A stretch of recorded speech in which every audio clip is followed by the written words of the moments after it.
বিজেত আমচুৰ উদ্যোগত মুখ্যমন্ত্ৰী ডক্টৰ হিমন্ত বিশ্ব শৰ্মাৰ পুত্তলিকা দাহন কাৰ্যসূচী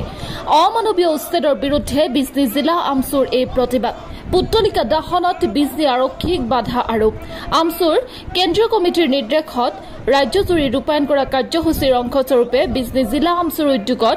বিজনী পৌৰসভাৰ কাৰ্যালয়ৰ সন্মুখত ৰূপায়ণ কৰে এই কাৰ্যসূচী সংস্থাপনৰ ব্যৱস্থা নকৰাকৈ কৰা এই উচ্ছেদ কাৰ্যসূচীক অমানৱীয় আখ্যা আছুৰ চৰকাৰৰ উচ্ছেদ কাৰ্যসূচী বন্ধ নহলে তীব্ৰ আন্দোলন গঢ়ি তোলাৰ হুংকাৰ amchur news desk report NR24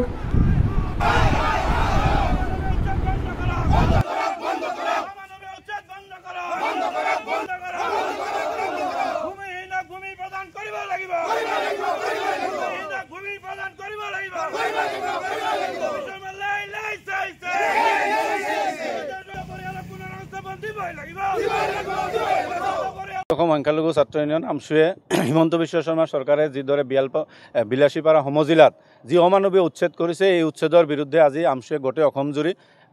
অসমৰ মুখ্যমন্ত্ৰী ডক্টৰ হিমন্ত বিশ্ব শৰ্মা প্ৰতিমূৰ্তি দাহ কৰিছোঁ আজি আমি বিজনী জিলা সমিতিয়ে ইয়াত প্ৰতিমূৰ্তি দাহ কৰিবলৈ ওলাইছিলোঁ আপোনালোকে দেখিছে যে প্ৰশাসনে আমাক বাধা দিছে বা আমাৰ যি পুত্তলিকা তেওঁলোকে লৈ গৈছে আৰু তেওঁলোকে আমাৰ বিশেষকৈ বেনাৰখনো লৈ গৈছে ইয়াত গৈ আৰু মানে গৰিহণা দিবলগীয়া একো নাই আজি অমানৱীয় উচ্ছেদ কৰিছে তাত মানুহৰ মানৱতা হানি হৈছে সেইটো নেদেখি আমাৰ প্ৰতিবাদটোৱে তেওঁলোকে স্তব্ধ কৰিছে আজি দেখিছে আপোনালোকে যি আমি উচ্ছেদৰ বিৰোধিতা কৰা নাই আমি কৈছোঁ ভাৰতীয় নাগৰিক হয় তেওঁলোকক সম অধিকাৰ সমমৰ্যাদা দি তেওঁলোকক সংস্থাপন দি উচ্ছেদ কৰক কিন্তু দেখিছোঁ চৰকাৰে এই ভাৰতীয় নাগৰিকসকলক যি মন গৈছে ৰাতি কিবা এটা দেখিছে তেওঁলোকে ৰাতিপুৱা উচ্ছেদ কৰি দিছে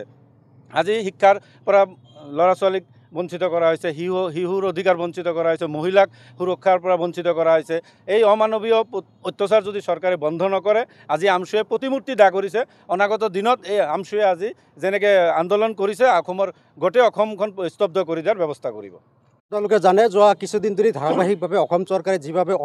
অমানৱীয়ভাৱে উচ্ছেদ অভিযান আৰম্ভ কৰিছে এই উচ্ছেদ অভিযানৰ বিৰুদ্ধে আমি আজি সদৌ অসম ব্যাপী প্ৰতিমূৰ্তি দাহ কাৰ্যসূচী ৰূপায়ণ কৰিছিলোঁ তাৰ লগতে বিজনী জিলা সমিতি আমচুৰ উদ্যোগত ডক্টৰ হিমন্ত বিশ্ব শৰ্মা ডাঙৰীয়াৰ প্ৰতিমূৰ্তি দাহ আমি কাৰ্যসূচী ৰূপায়ণ কৰিছোঁ আজি চব অমানৱীয়ভাৱে যি উচ্ছেদ অভিযান কৰি আছে তাৰ বিৰুদ্ধে আমি গণতান্ত্ৰিকভাৱে আন্দোলন কৰিব ওলাইছোঁ কিন্তু আমাৰ গণতান্ত্ৰিক আন্দোলনটো প্ৰশাসনে কৰিবলৈ দিয়া নাই আমাক বাধা আৰোপ কৰিছে এক প্ৰকাৰ আমাক মানৱ অধিকাৰ খৰ্ব কৰা যেন আমি পাইছোঁ আমি যিকোনো প্ৰগ্ৰাম কৰিবলৈ হ'লে প্ৰশাসনে এনেকুৱা ধৰণৰ আমাক বাধা আৰোপ কৰে আজি চাওক মানুহক মানে যি ধৰণে অমানৱীয়ভাৱে উচ্ছেদ অভিযান কৰি আছে উচ্ছেদ অভিযানৰ জৰিয়তে মানুহৰ যি মানৱ অধিকাৰ খৰ্ব কৰা হৈছে সেই খৰ্ব কৰাৰ বিৰুদ্ধে আমি আন্দোলন কৰিছোঁ আমি ধিক্কাৰ জনাইছোঁ এনেকুৱা কাৰ্যপন্থাক গতিকে যি মানুহখিনিক উচ্ছেদ কৰা হৈছে এই মানুহখিনিক পুনৰ সংস্থাপনৰ ব্যৱস্থা কৰিব লাগে আৰু যিখিনি মানুহক উচ্ছেদ কৰিব লগা আছে পুনৰ সংস্থাপনৰ ব্যৱস্থা কৰিহে উচ্ছেদ কৰিব লাগিব অন্যথাই আমি আমচুৱে কিন্তু অনাগত দিনত ইয়াতকৈ ভয়াৱহ আন্দোলন গঢ়ি তোলাৰ কাৰণে বাধ্য থাকিম আজি চাওক অসমত যেনেধৰণে উচ্ছেদ অভিযান চলোৱা হৈছে সেই উচ্ছেদ অভিযান আমি এক প্ৰকাৰ সংখ্যালঘু মানুহক হাৰাশাস্তি কৰা যেন পাইছোঁ সংখ্যালঘু মানুহক হাৰাশাস্তিকাৰী বনিয়া গোষ্ঠীক মাটি দিয়াৰ স্বাৰ্থত এইখন চৰকাৰে উচ্ছেদ অভিযান কৰিছে গতিকে প্ৰত্যেকটো ঠাইত এনেকুৱা একপক্ষীয়ভাৱে উচ্ছেদ কৰি আমাৰ মানুহখিনিক হাৰাশাস্তি কৰা দেখিবলৈ আমি পাইছোঁ গতিকে যেতিয়ালৈকে আমাৰ উচ্ছেদ বন্ধ নহ'ব আমাৰ আন্দোলন